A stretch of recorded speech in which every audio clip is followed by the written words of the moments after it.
Texas is in the crosshairs of the Department of Justice, which recently filed a lawsuit against their anti-abortion bill and has also been challenging Texas's new election reform bill that's looking to close loopholes in the election system. And now as President Biden is looking to implement vaccine mandates across the United States, Texas is positioning itself as a major legal contender against these policies. Here to talk with us about this is the Texas Attorney General Ken Paxton. And Ken, it's a real pleasure having you on Crossroads. Glad to be here. Thanks for having me on. So as we're talking right now, the Biden administration recently passed, of course, all these vaccine mandates. The Arizona Attorney General has already filed a lawsuit against them. Does Texas have anything moving on this against the vaccine mandates on the federal level? Yeah, so actually there has been no rule issued by OSHA, which is where it's supposed to come from. The president has talked about it, but it's hard to file a lawsuit before there's actually a rule because we don't really know what the rule is going to say. It's premature. And if the court made a decision right now, any lawsuit filed on a rule that doesn't exist would be dismissed. So we're not going to file a lawsuit before a rule exists because it's premature. It doesn't make sense. And it would be difficult to even know exactly what to file. You could go, you could guess based on what Joe Biden said, but that doesn't mean that the rule is going to say exactly what he said. So, it's definitely premature. I don't think we've ever filed a lawsuit before we read actually what the rule said. It's one of those things we like to read it before we file the lawsuit. So that would be our preference. Yeah, that does make sense. Knowing what you're filing a lawsuit against before you file it, that makes sense.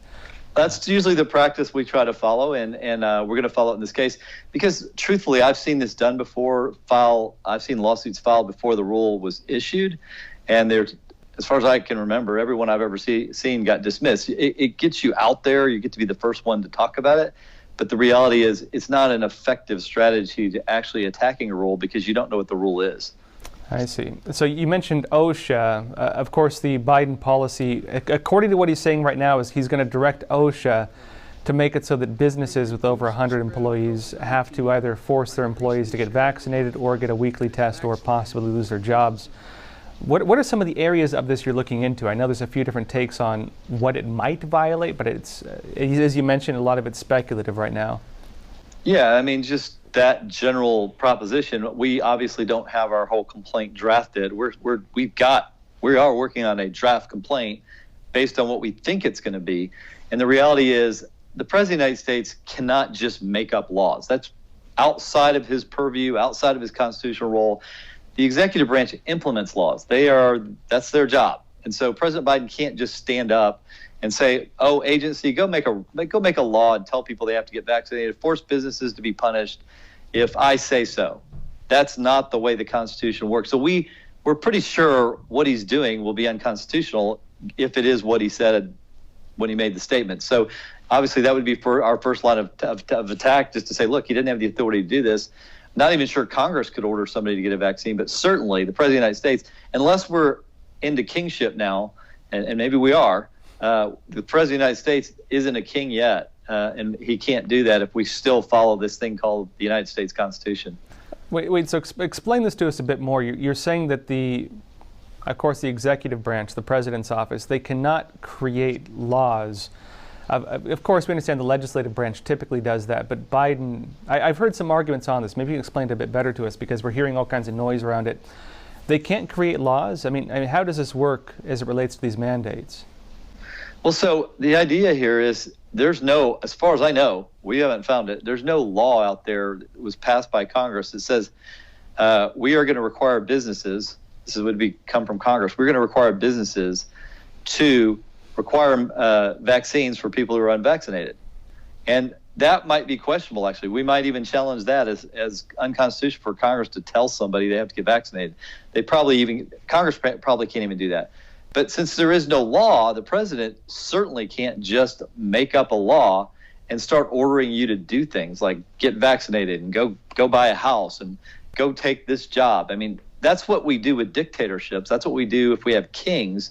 But so far in this country, we're still, I think, following the Constitution, which says, executive, if you want to have something like that in place, you need to encourage Congress to pass it. And then they maybe give you the power to go implement that. That might be something that could happen, assuming Congress has the authority to do that. These are all pretty important issues. I mean, we've heard some different takes on possible violations of this. Some relate to the Constitution, some relate to powers of government, as you mentioned, which is, of course, under the Constitution as well.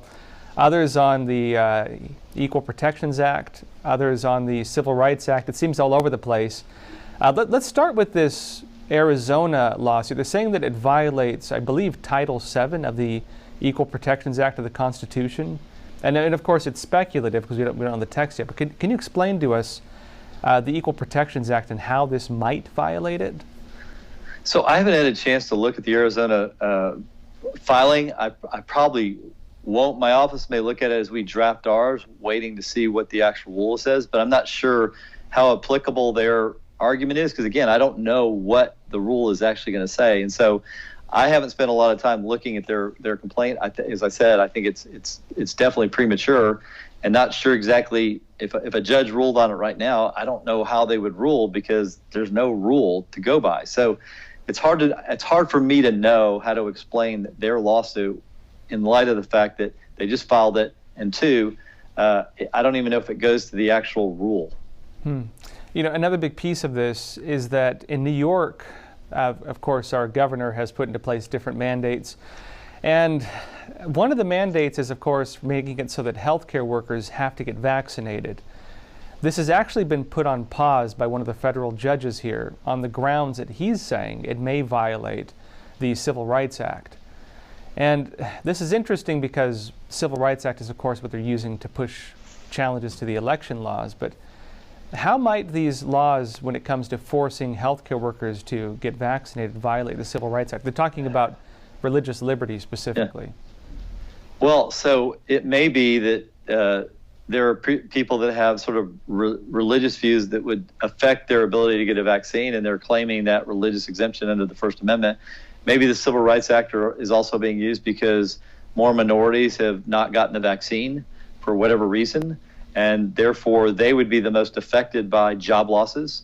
And there could be an argument that that's a violation of their constitutional rights in the Civil Rights Act that has been passed by Congress. So I think you're going to see all kinds of different angles. Obviously, this is a new mandate that I believe Joe Biden put out there to distract from his other problems at the border in Afghanistan, inflation, higher energy prices, and the general sort of catastrophes and disasters that he's been involved in since he started in office.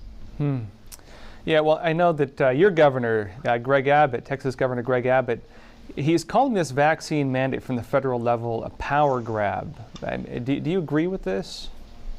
Oh, I think the Governor Abbott's exactly correct on that. This is a power grab because he knows, just like I know, that the Constitution does not give the president this type of authority. And it's not just this issue. If we start allowing this, which, you know, he's trying to do this in various areas, ignoring federal law and just creating his own rules and laws. And if we let the president get away with this, as much as you might like him, if you're a Democrat, or even if you like him as a Republican, we allow him to do this. We allow any president to do this, then we are moving away from the people having a government that they control, as opposed to having more of a kingship like England had, or like some of these dictatorships have. And that's the direction that Joe Biden seems to be comfortable with. And I don't think that's the direction that our founders intended. No, I know some people are arguing that, well, what he's doing is to protect Americans' health. He's now saying something along the lines that it's no longer about your freedom, it's about your safety. Of course, he claims he's trying to save lives. How do you balance this issue between freedom and safety? Well, so here we go. The president, when he starts talking about it's all about safety and not your freedom, that should be the first red flag, warning sign. You ought to be a little scared when the president says that, because he's basically saying we can't be so worried about your individual liberties and your constitutional rights. The government is here to protect you. Well, look, the government should be there to protect you in the way that you, as a citizen, as your representatives, put in place. That you elect these people to protect you, and they have the ability to do that. But the limitation is they do it based on your electing them and putting them in place, and they do it based on the bounds of the Constitution. The president can't just overrule individual liberties and constitutional rights, the First Amendment, the Second Amendment, whatever amendment he doesn't like, to protect us. He cannot overrule the Constitution. Those rights are not from him, so he can't take them away. our founders told us in the Declaration of Independence that those are not granted by Joe Biden or Donald Trump or any governor. Those rights are from God. They're inalienable. They're given to us by our Creator. They cannot be taken away by any government.